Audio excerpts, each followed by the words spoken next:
ازيكم عاملين ايه؟ النهاردة هنعمل مع بعض طريقة شوربة لسان العصفور. لو اول مرة تشوفوني انا فاطمة الزهراء، ما تنسوش تشتركوا في القناة. يلا بينا نبتدي. هنجيب حلة وهنحط فيها زيت او سمنة. لازم لسان العصفور نغلفه بمادة دهنية. في ناس كتير بتقول ان لسان العصفور بيشرب الشوربة وفي الاخر بيبقى ناشف مفهوش شوربة، ده بسبب ان هما بيحمروه من غير ما يحطوا سمنة او زيت.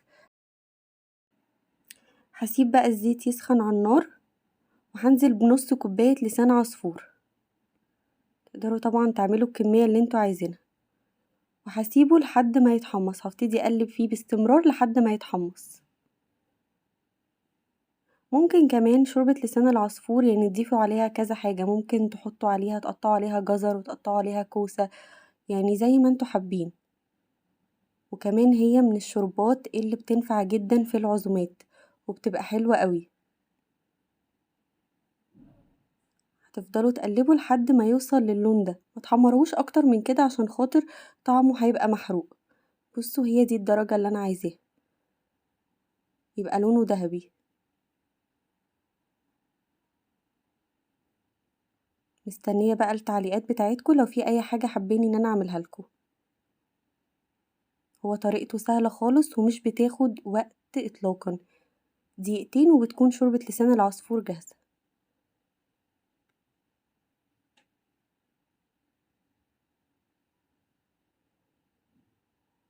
وبعد كده بنزل عليه بالشوربة السخنة.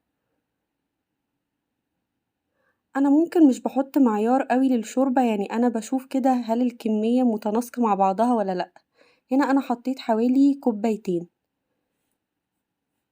وبعدين هقلبهم.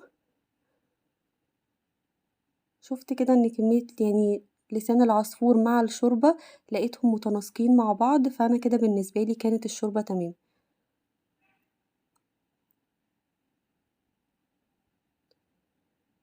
وبقوم مغطياها واسيبها تغلي غلوتين كده وخلاص، وبقدمها وبالهنا والشفا. ممكن كمان لو انتوا حابين ان انتوا بعد ما تقدموها تعصروا عليها نص ليمونية، بتبقى طعمها حلو قوي. وبالهنا والشفا. باي باي.